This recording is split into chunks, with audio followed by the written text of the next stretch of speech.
E daí, gurizada, como é que estão vocês? Tudo tranquilo? Vamos para a nossa aula de número 12, beleza? De geografia, e agora abrimos aqui um novo conteúdo que é a agricultura. Vamos fundo nisso aí, porque sem agricultura não há nada. A agricultura move o mundo, certo? Nós precisamos de comida, que é basicamente o nosso combustível. Nós precisamos de ração para o gado, né? Então, a agricultura move tudo, move tecnologia, não só alimentos, né? Os alimentos carregam em si muita tecnologia. Não é somente a tecnologia das máquinas, nós veremos que temos os agrotóxicos que passaram por uma revolução. Nós veremos que o DNA das plantas passaram a ter o DNA das plantas passou a ter uma modificação, certo? Que é a transgenia, mas nós veremos isso com mais calma. Vamos lá, de pouquinho em pouquinho, falar sobre agricultura. Uma breve história do espaço agrário, tá? O espaço agrário, até 1850, era na verdade de quem chegasse ali. Não era visto como uma moeda ainda, certo? Não era visto como propriedade. Então, se eu chegasse em 1849 aqui no Brasil e decidisse, essa terra é minha, beleza, poderia ser, se não tivesse já um dono, tá bom? A partir de 1850, com a Lei de Terras, falando um pouco sobre direito agrário, o professor Nelson já falou sobre isso, houve a definição, certo, pela Lei de Terras, da terra como propriedade privada. Então, para ter acesso à terra, teria de ter compra, tá bom? Então, não existia mais, cheguei aqui, a terra é minha. Não. Teria de comprar a terra, 1 hectare ou a medida a medida desejada, certo? Também tivemos lá, muito tempo depois, o Estatuto da Terra, criado em 1964 pela ditadura cívico-militar, onde houve uma regulação fundiária, criação de várias categorias de imóveis, aí houve realmente a regularização do espaço agrário brasileiro, tá bom?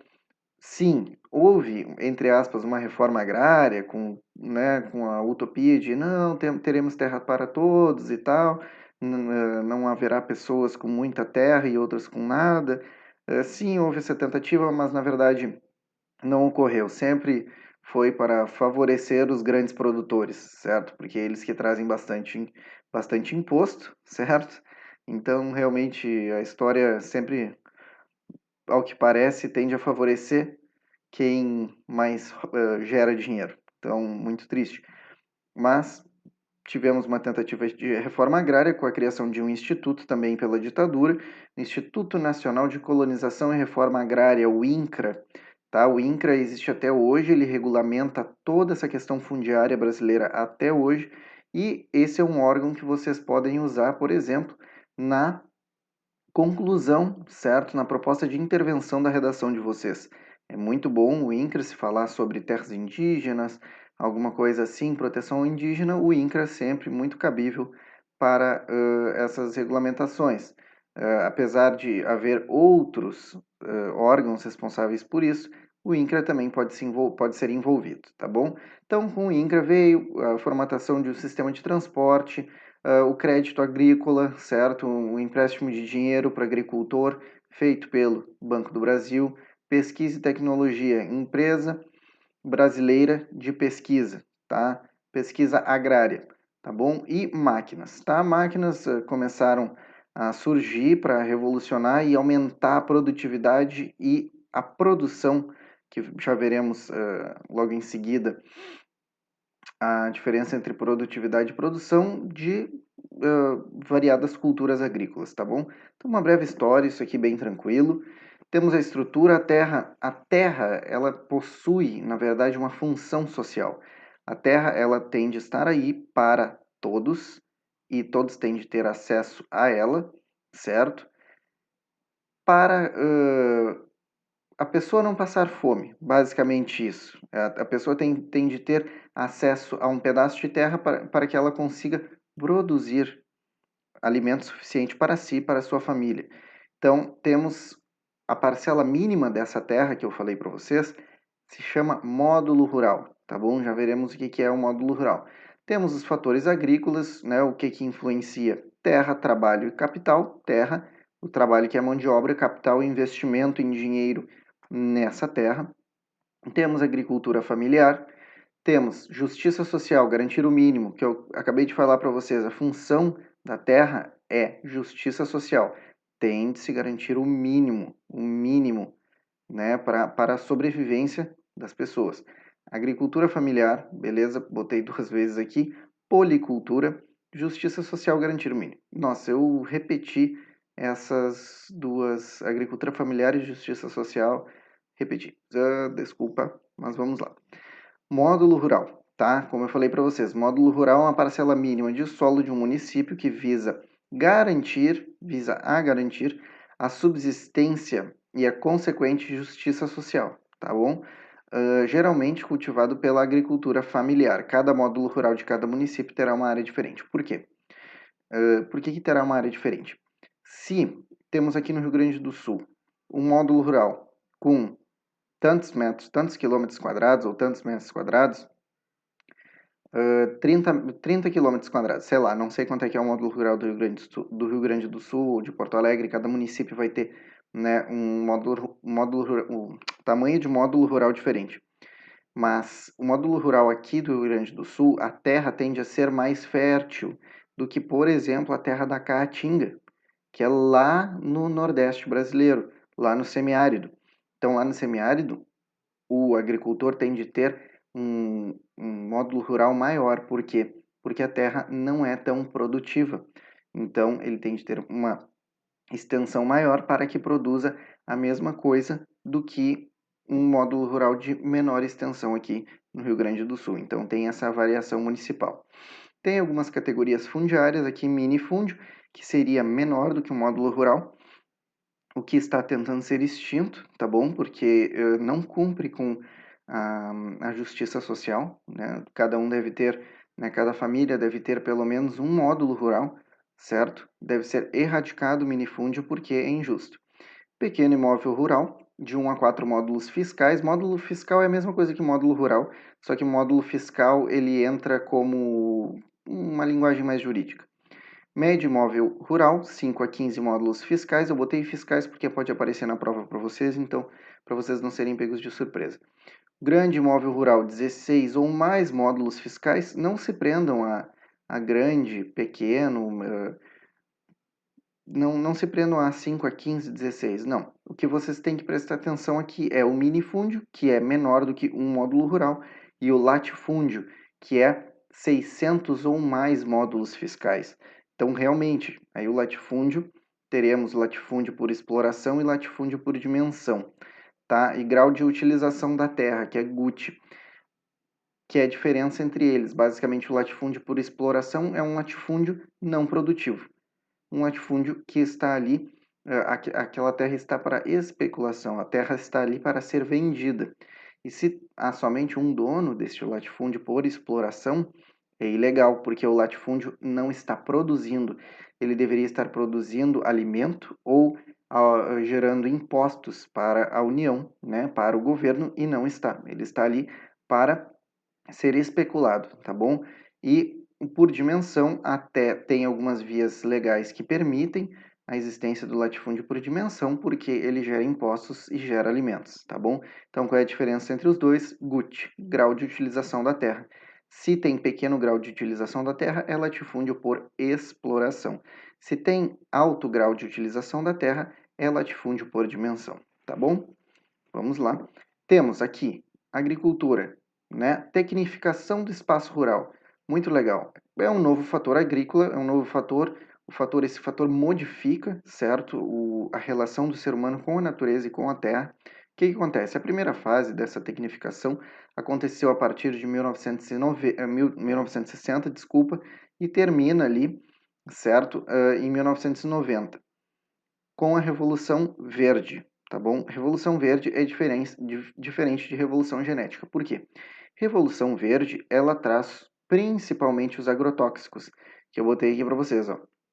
O agricultor aqui passando, o técnico passando os agrotóxicos para espantar principalmente pragas, tá bom? Espantar, matar.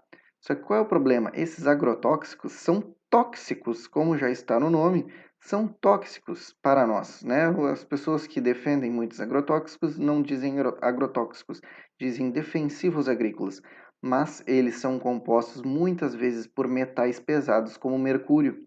E a planta não tem meios de excretar isso, certo? E quando nós compramos uma alface, por exemplo, essa alface ela absorveu aquele mercúrio do agrotóxico, nós iremos consumir a alface e nós também não conseguimos excretar metal pesado, e metal pesado é completamente cancerígeno, então nós sofremos um grande risco. Só que, porém, qual foi a desculpa, entre aspas, que utilizaram para, né, permitirem e legalizarem o agrotóxico? A desculpa foi que não, isso vai aumentar, né, a produção de alimentos e a fome no mundo será erradicada.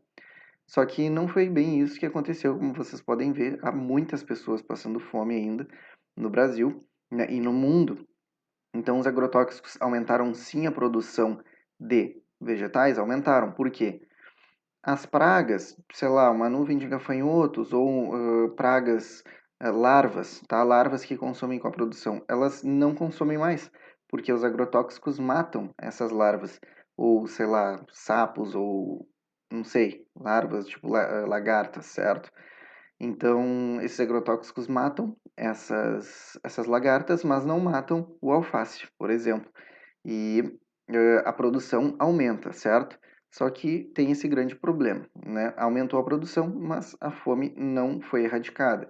E a partir de 1990 nós temos a revolução genética que mexe no DNA das plantas, certo? Mexe no DNA das plantas, tornando essas plantas transgênicas. Todas as embalagens que vocês comprarem, né, no supermercado que tiverem esse T aqui bem amarelo, significa transgênico. Como eu poderia dizer para vocês um exemplo bem simples do que é um transgênico? Pega o DNA do alface, tá? Pega o DNA da lagarta, tira um pedacinho do DNA da lagarta que contém o gosto da lagarta, bota no DNA da alface. Só que esse gosto da alface, desculpa, esse gosto da lagarta que está na alface, ele não vai ser perceptível para a gente. Mas quando a lagarta for comer o alface, ela vai sentir o gosto do DNA dela ali. E vai se tornar, de uma forma bem simples, impalatável para elas. Ela não vai conseguir comer. Então, chegamos num ponto que não precisamos mais utilizar defensivos agrícolas, né, ou agrotóxicos, simplesmente modificando, né, o DNA das plantas, botando segmentos de DNA da lagarta nas plantas. Só que qual é o grande problema? Por que, né, das embalagens conterem esse aviso aqui?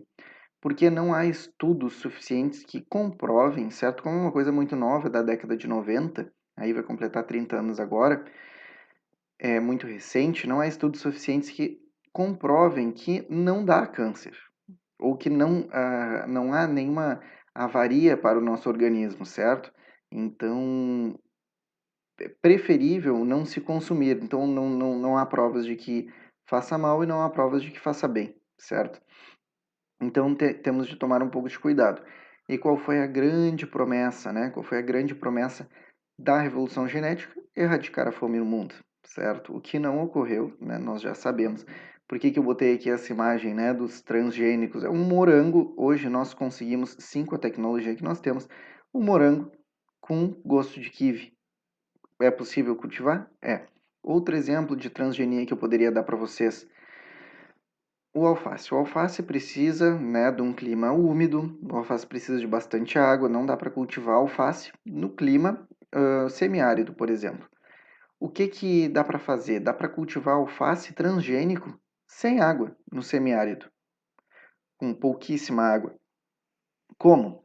Pega o DNA de uma planta que precisa de pouca água, como o DNA de um cactus, pega esse segmento e transfere para o alface. O alface vai passar a ter pequena necessidade de água, certo? E isso revolucionou, basicamente, nós podemos cultivar qualquer tipo de planta em qualquer solo, em qualquer clima do mundo. nós podemos fazer isto. Só que isso tem um custo, provavelmente para a nossa saúde, certo? O aumento do número de cânceres ao redor do mundo pode estar relacionado aos transgênicos. Então, isso é uma loucura total. Qual é o alimento mais transgênico que nós podemos? Os alimentos, os dois, vou ranquear aqui para vocês os dois mais transgênicos do mundo. Em primeiro lugar está a soja, que é praticamente uma moeda internacional, né? Como o real nem tanto, mas o dólar. E o milho muito transgênico. Geralmente isso aqui, esse símbolo vem nos salgadinhos, certo? Vem nos salgadinhos. Mas ainda hoje em dia temos a utilização das duas técnicas, tanto dos agrotóxicos quanto dos transgênicos, tá bom? Então vamos lá. Sistemas agrícolas.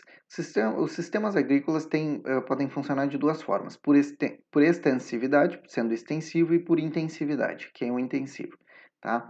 Então, o extensivo, ele prioriza grande dimensão de terras, certo? Então, vou, por exemplo, plantar soja. Sistema extensivo, gigantesco, pode plantar 1 milhão de hectares de soja, tá? Depende da terra e do trabalho. Basicamente, possui baixo rendimento porque investe em extensão de terras. Então, cada hectare vai produzir o que der para produzir, certo?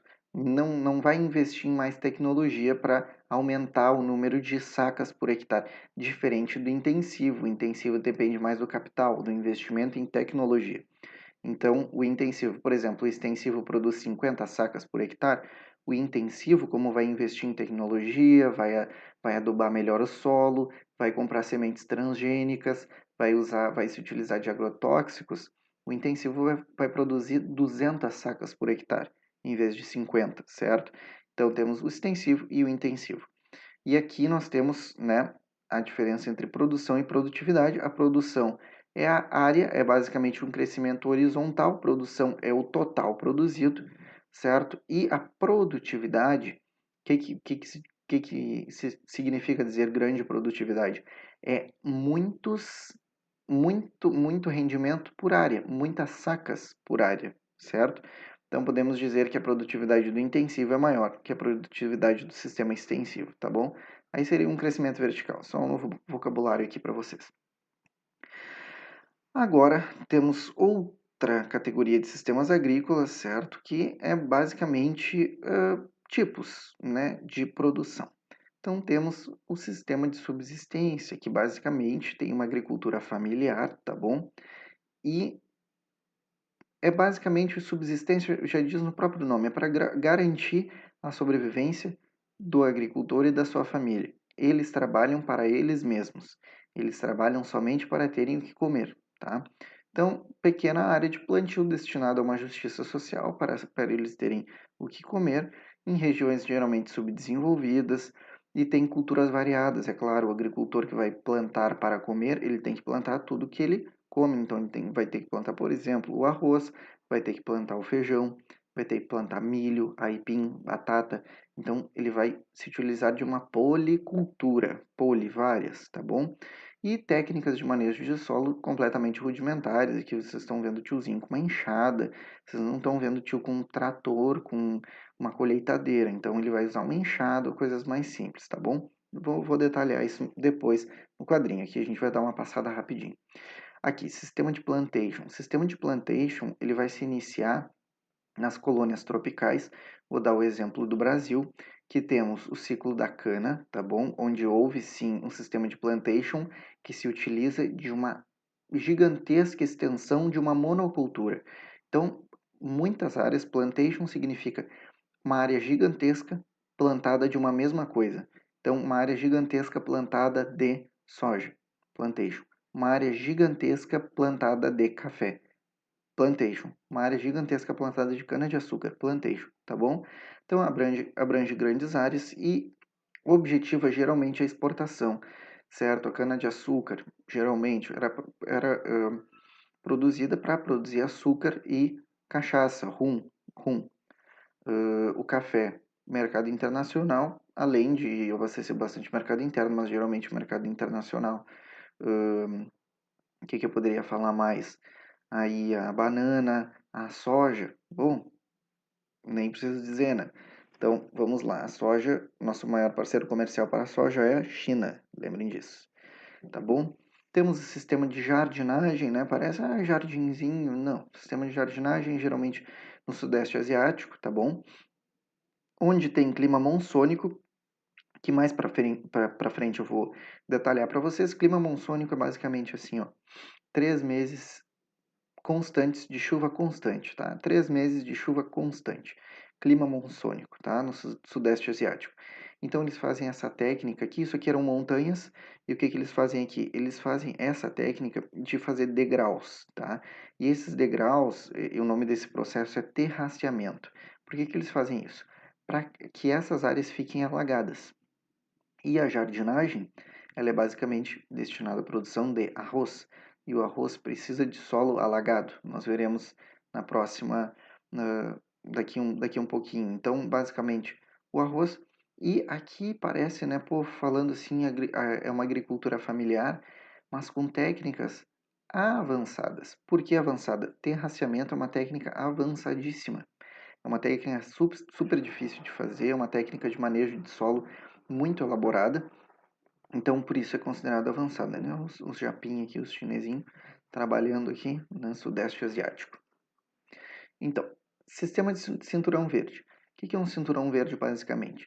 Vai ser uma área, tá? Pode ser mão de obra familiar, pode ser mão de obra qualificada, mão de obra contratada, mão de obra patronal, tá? Pode ser vários estilos, tá? Se localiza, certo? Geralmente nas periferias das cidades, nas periferias metropolitanas dos núcleos urbanos. Por quê? Justamente para abastecer os núcleos urbanos. Então nós temos aqui alface, botei para vocês, ó, várias culturas diferentes, certo? Feijão, aí do lado é arroz, aqui do lado é alface, alfafa, sei lá, batata, sei lá, tá? Tudo para abastecer o núcleo urbano, certo? Então, cinturão verde núcleo urbano, localiza-se nas periferias, deixa eu ver se eu falei tudo. Pode ser manejo orgânico, né? Tem agricultura orgânica e basicamente abastecer as necessidades das metrópoles. Sistema de empresa agrícola comercial é o mais elaborado de todos, é o mais tecnológico de todos, tá? Botei aqui para vocês várias imagens. Olha só, passando no agrotóxico aqui, né? Ou adubando, colheitadeira, drones, tá? Então a empresa agrícola é realmente uma empresa, se dedica muito para isso, investe muito dinheiro nisso e geralmente, tá, tem mão de obra patronal qualificada e ela geralmente vai querer atender um mercado externo, tá bom? Visando a exportação. Então vai ter investimento em máquina, vai ter investimento em transgênico, agrotóxico e maquinaria, tá?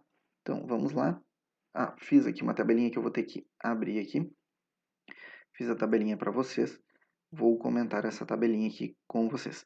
Então, temos aqui sistema agrícola, tá bom? Temos tipo de mão de obra, dimensão do imóvel rural, região, exploração do solo agrícola e técnicas de manejo. Então, sistema, subsistência, tipo de mão de obra, familiar, como eu falei para vocês. Dimensão do imóvel, geralmente é um módulo rural, para a justiça social, minifúndio barra poceiros, né? Lembrar que minifúndio é ilegal e poceiros também, ilegal. Eles não podem chegar e simplesmente dizer que a terra é deles e deixar a gente sem terra, tá? Isso se chama poceiro. Região, geralmente região subdesenvolvida. Exploração do solo agrícola, policultura, roça, porque eles têm que ter como eles não teriam, no caso, um mercado, eles têm que produzir tudo que eles vão comer. Então, é isso, é policultura, várias culturas. Técnicas de manejo, técnicas rudimentares. Geralmente, se eles precisam plantar, eles vão ter que desmatar. Às vezes, para desmatar é mais rápido que queimar. Então, queima tudo, faz uma queimada que se chama queima de coivara, queima tudo, também para deixar o solo fértil, tá? A queima de coivara serve também para deixar o solo fértil. Fazem uso do arado, né, são aqueles garfões, né, para abrir a terra, abrir os sulcos na terra. E rotação de culturas. Rotação de culturas é basicamente assim: tem 1 hectare, tu planta soja, tu colhe a soja, tu planta a beterraba, tu colhe a beterraba, tu planta a soja, depois colhe a soja e depois planta a beterraba, para não exaurir o solo, para não esvaziar o solo de nutrientes. Isso é rotação de culturas, certo? Daí haverá uma reposição de nutrientes para o solo de acordo com cada cultura que tu vai plantar ali. Plantation tem fases, como eu falei para vocês lá no início, né? Escravismo, plantation de escravismo, que começou lá com a cana-de-açúcar, depois passou para o ciclo do café, tá? Então, temos já isso aí no escravismo. Depois passou para fase patronal, aí já não existia mais o escravismo. Patronal é basicamente, ainda tinha técnicas rudimentares, mas já era com mão de obra contratada, tá? Daí seria com a imigração. E a imigração italiana, certo? Italiana e alemã para o Brasil. Já era uma mão de obra patronal, já tinha lá, né, os donos das terras, faziam um contrato, mão de obra assalariada. E hoje já temos a mão de obra, terceira fase, né, patronal qualificada. O que é a patronal qualificada? O patrão, o dono das terras, vai lá e contrata gente formada, gente especializada para o cultivo da terra, para o trato com a terra, tá bom? Então, a dimensão, latifúndio por dimensão, pode haver por exploração também, que é aquele de especulação que eu falei para vocês, mas vamos nos focar no por dimensão, que tem um alto grau de utilização da terra. Região, geralmente as colônias tropicais, né? Colônias super... ah, meu Deus, esqueci a palavra. Super exploradas, tá? Por exemplo, o Brasil, né? Vieram os portugueses, nos exploraram a full, né? Tiraram tudo das nossas terras e utilizavam o dinheiro para investir nas cidades deles. África, tá? Muito explorada. Ásia, muito explorada. E América, estamos, né, na América, muito explorada. Exploração do solo agrícola, geralmente, né, monocultura tropical, como eu falei para vocês, plantation é uma grande área com uma só cultura, cana-de-açúcar, né, cana-de-açúcar no Brasil, algodão nos Estados Unidos, cacau no Brasil, café no Brasil, banana no Brasil. O algodão, né, houve a escravidão nos Estados Unidos, com o sistema de plantation, né, na parte sul dos Estados Unidos, sistema de plantation, né, de algodão. Primeira fase, né, de técnicas de manejo rudimentar, né, como já falamos, desmatamento, essas aqui. Segunda fase, moderna, daí já são outras, né, outro tipo de manejo da terra, né, mas com bois puxando o arado, mas nada de muito, essa moderna aqui não tem nada de muito novo. E a avançada, né, que temos aí já adubo, tá? Temos irrigação, temos várias outras coisas, né, dessas técnicas de manejo, que hoje, por exemplo, não é necessário fazer rotação de culturas. Hoje já dá para fazer plantio direto, né? O Brasil é um dos países que mais fazem plantio direto.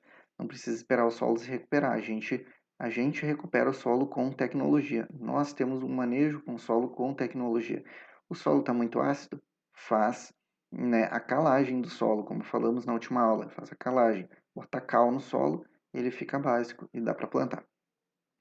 Sistema de jardinagem. Mão de obra, geralmente familiar, tá bom? O tamanho do imóvel é pequeno e médio, né? Não tem um imóvel muito grande. A região fica na Ásia monsônica, como eu falei para vocês, no Sudeste Asiático, onde chove 3 meses direto.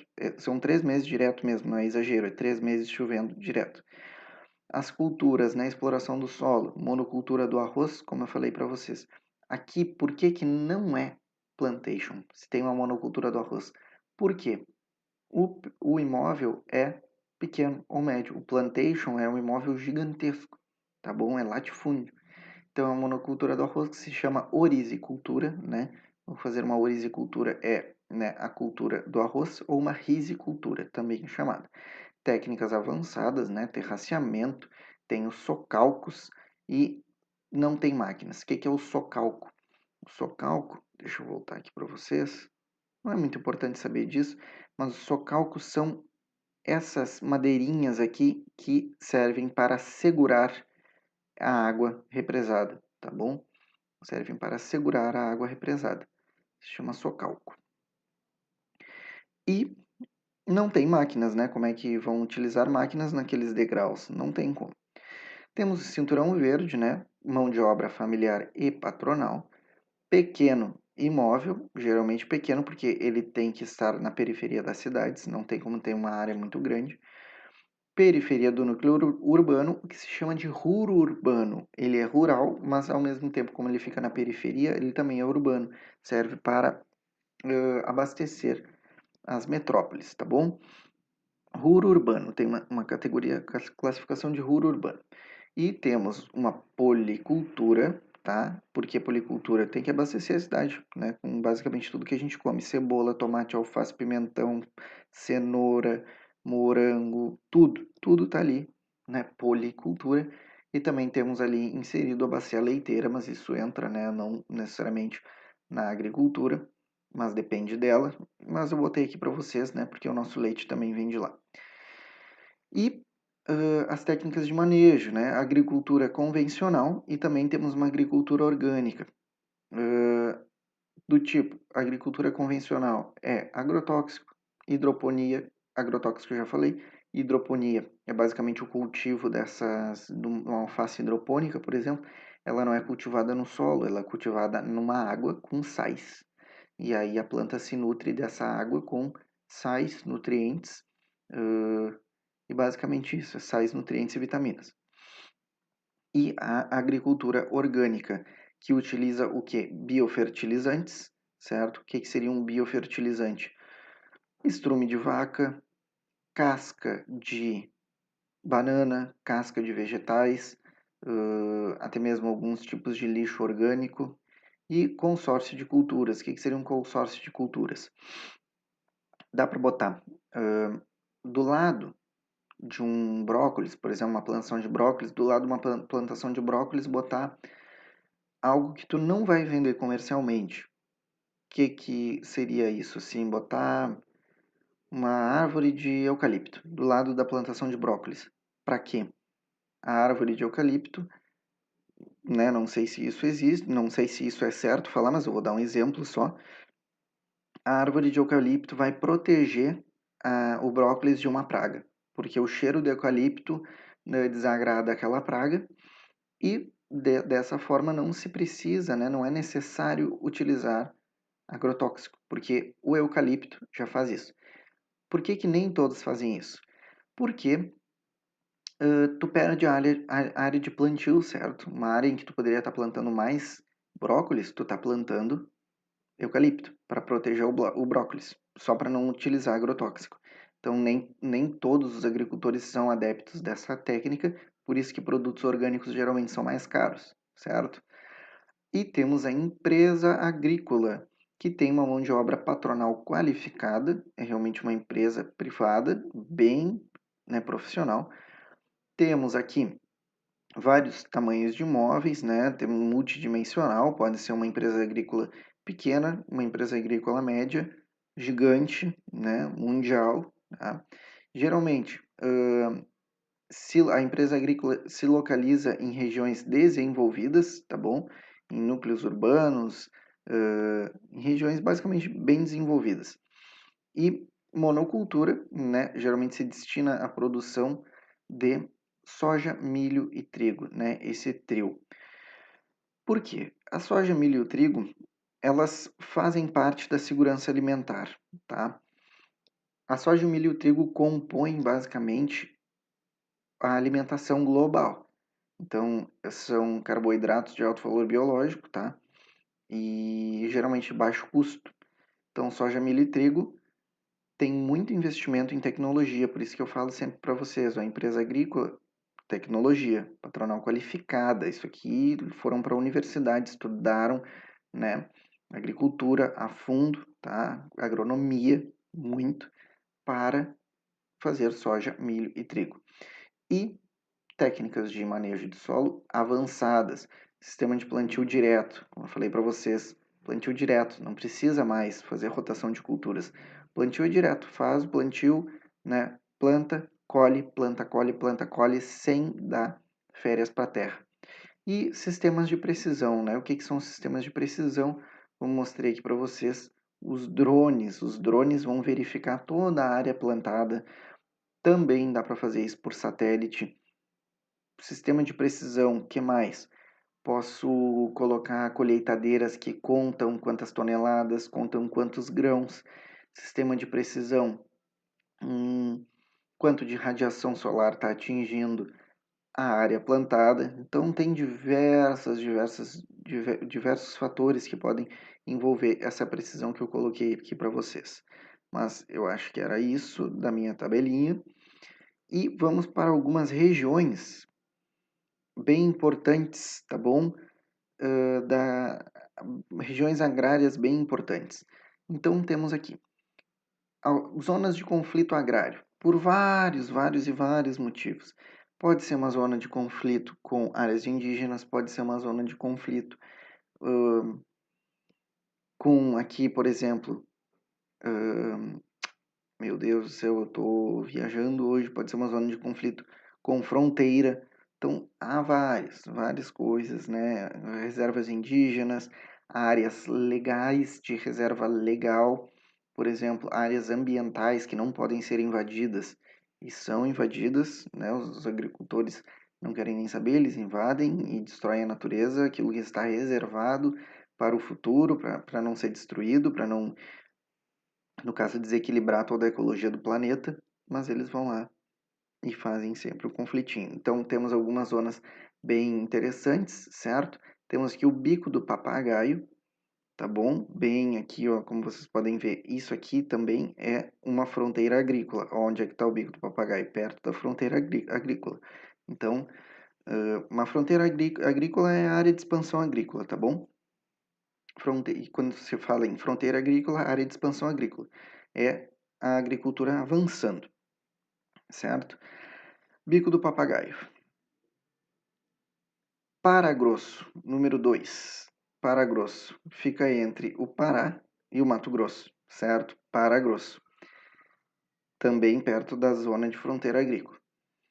Vale do Madeira, aqui. Essa aqui, só para vocês terem uma ideia, e algumas questões já cobraram Vale do Madeira, não especificamente o Vale do Madeira é o quê? Uma zona de conflito? Não, mas já citaram, né, o Vale do Madeira. Cabeça do cachorro, que realmente parece uma cabeça de cachorro, aqui as duas orelhinhas, a boquinha, cabeça do cachorro, região de fronteira. E o Pontal do Paranapanema, que fica aqui nessa fronteira, aqui, Santa Catarina, Mato Grosso do Sul, São Paulo, tá? Então, assim, não diria que vocês têm que decorar, mas é legal saber o nome dessas zonas de conflito, tá? Zonas de conflito agrário. Por quê? Elas sempre dão notícias, estão sempre em voga, tá bom? Então temos aqui o que mais? Região amazônica, né, fronteira agrícola, expansão agrícola, certo? Como eu já escrevi para vocês. Núcleo amazônico. O que acontece no núcleo amazônico de agricultura, certo? Uma coisa mais, assim, não tão artificial, que é a extração vegetal, né? Temos guaraná, a juta, a castanha do Pará, temos a borracha natural e o açaí, tá bom? Tem já, por exemplo, a Amazônia, ela é mais desmatada para quê que vocês acham? Para o plantio de soja ou para a pecuária? Parece que é para o plantio de soja, mas atualmente é para a pecuária, tá bom? Então, a Amazônia está sendo bastante desmatada para a pecuária, tá? Então, temos a Matopiba, que já falamos sobre a Matopiba, certo? Que é uma região de nova fronteira agrícola que envolve aqui os 3 biomas, certo? Envolve a Caatinga, envolve o Cerrado e envolve a Amazônia. E essa nova zona tem um alto investimento tecnológico, né, no manejo da terra, tá? Uma loucura total isso. E aqui eu botei para vocês uma legenda, tá bom? Qualquer coisa eu envio uma imagem melhor se vocês quiserem. Uma legenda de produção, certo? De culturas, tá bom? Por região do Brasil. Então temos aqui soja, por exemplo. Soja vocês vão encontrar em quase todos os estados. Então vocês têm aqui soja Rio Grande do Sul, Santa Catarina e Paraná. Vocês têm soja no Mato Grosso do Sul, né? Bastante soja no Cerrado. Vocês têm soja no Mato Grosso. Vocês têm soja em Roraima, né? Olha só, lá em Roraima. Vocês têm soja aqui em Goiânia. Tem soja em praticamente tudo, tudo. podem crer assim,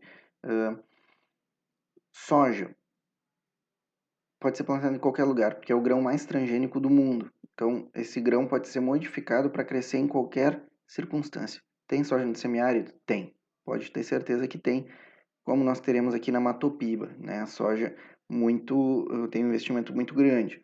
Aí, cana-de-açúcar, esse aqui, né? O quadrado do cana-de-açúcar, né?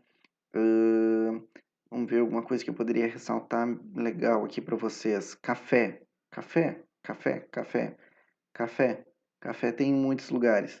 Cacau, recôncavo baiano. Nós veremos isso depois, mas aqui está muito solto, eu só estou mostrando para vocês. Cana-de-açúcar, caracteristicamente no Nordeste brasileiro, né? Historicamente no Nordeste brasileiro. Então temos muitas culturas aqui, temos arroz, temos trigo, arroz aqui, né, nessa região de mais alagamento, certo? Temos que ter. Aqui também temos, botei até para vocês, mas depois veremos com mais detalhes, aves e suínos, certo? Então tem bastante coisa. Só queria dar uma ideia para vocês do que é isso, uma ideia de onde é a Matopiba. Nós veremos mais especificamente, né? Bubalinos, aqui na ilha de Marajó.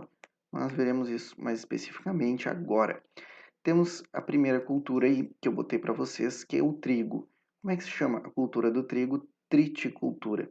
É a base da uma das bases da segurança alimentar. Trigo garante alimento para muitas pessoas, né? Por exemplo, farinha de trigo, tu faz bolo, tu faz pão, tu faz bolacha, muitas coisas.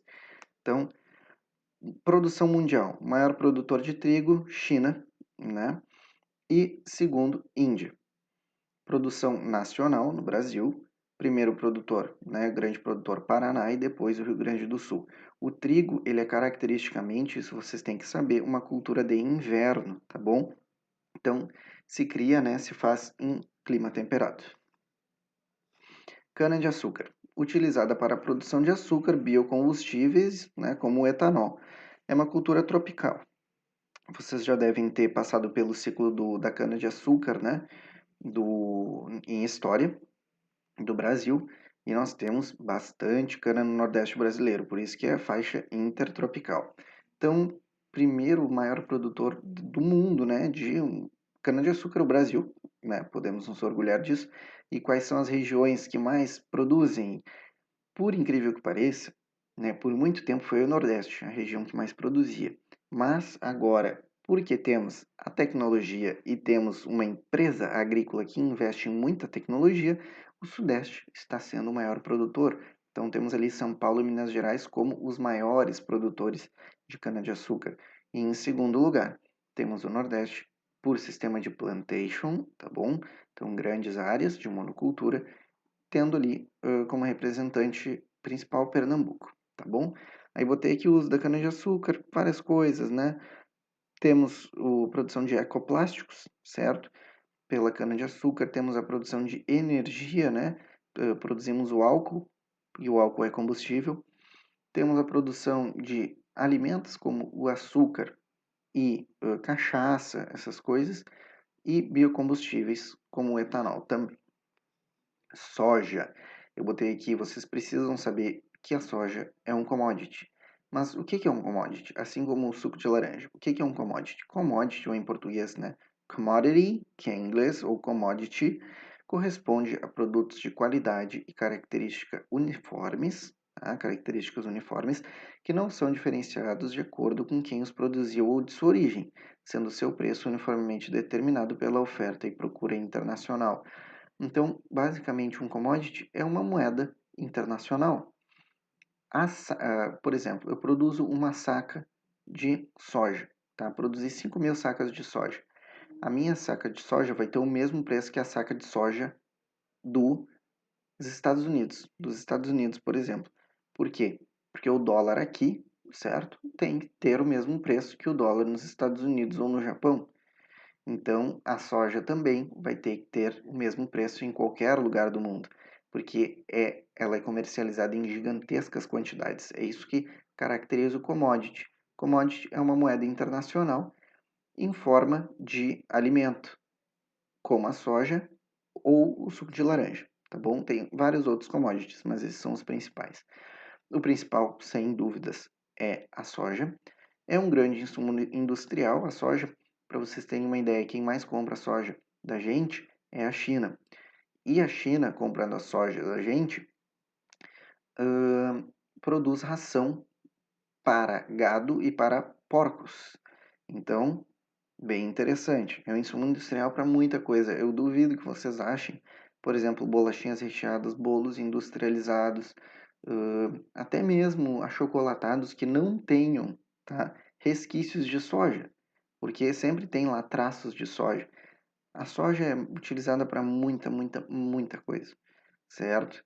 Então, ela entra aí como um cofator na produção de vários produtos alimentícios e é caracteristicamente uma cultura de verão. Então, o maior produtor mundial de soja é os Estados Unidos, né, por uma diferença de 1% ali do Brasil. O Brasil entra como segundo lugar, né, da produção mundial, 32% da produção mundial, e a Argentina entra com bastante, né, também 15%. E produção nacional entra a região centro-oeste, certo? Que se concentra basicamente no bioma cerrado, tá? Muito devastado pela produção de soja. A maior produtividade na região sul, ou seja, qual é o maior investimento em tecnologia para a produção da soja? Onde ocorre isso? Na região sul. A região sul tem mais sacas por hectare do que, por exemplo, a região centro-oeste, tá? Mas não tem a maior produção. A maior produção, quem faz é a região centro-oeste, produz 8.000 sacas por mês. A região sul pode produzir 4.000 sacas por mês, mas com menos de 20% da área da região centro-oeste, certo?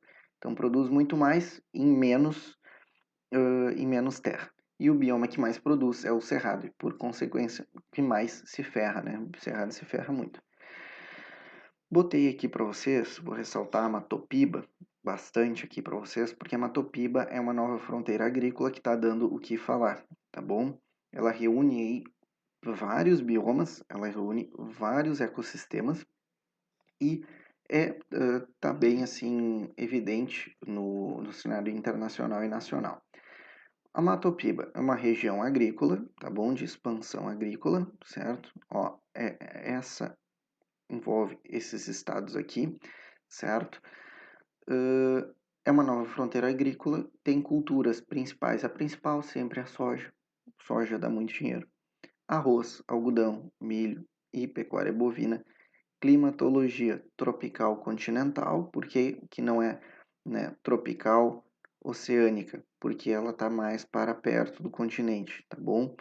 Então é tropical, um clima tropical continental e envolve as bacias hidrográficas do Tocantins-Araguaia, envolve a do São Francisco, como vocês podem ver, do Parnaíba e do Atlântico Nordeste, tá? Ocidental. Então, essa área está recebendo muito investimento em principalmente irrigação. E o que acontece, como nós já vimos na irrigação, acontece a salinização do solo, lembrando aí para vocês. E envolve 3 biomas, o Cerrado, a Amazônia e a Caatinga, com clima tropical continental, tá bom? Que nos meses de inverno temos a seca, mas também a queda da temperatura, beleza?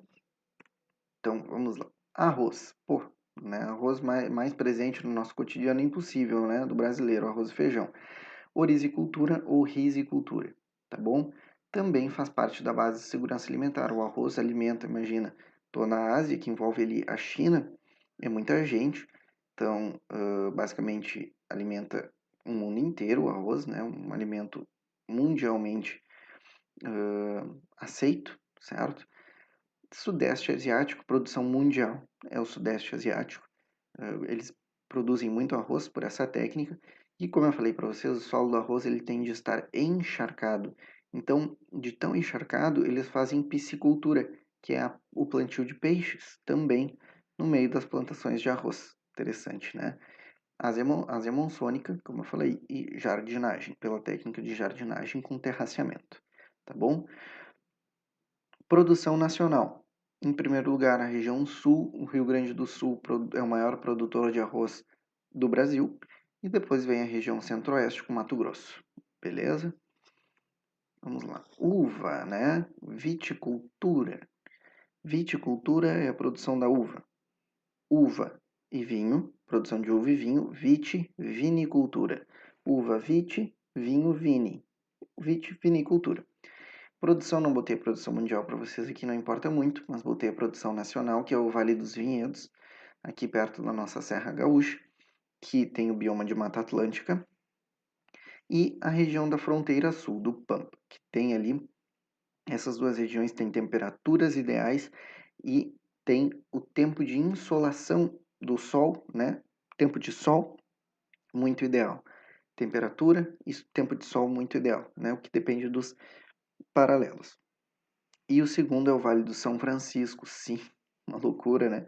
A produção de uva e vinho, um dos melhores vinhos do mundo está sendo produzido, um dos melhores, né? Está sendo produzido também no Vale do São Francisco, na Bahia. Então é uma coisa assim, tu pode produzir o que tu quiser hoje em dia, basicamente no lugar que tu quiser.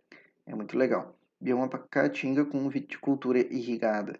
Por isso, eles irrigam lá o solo e começam a produzir uva. Uma loucura total.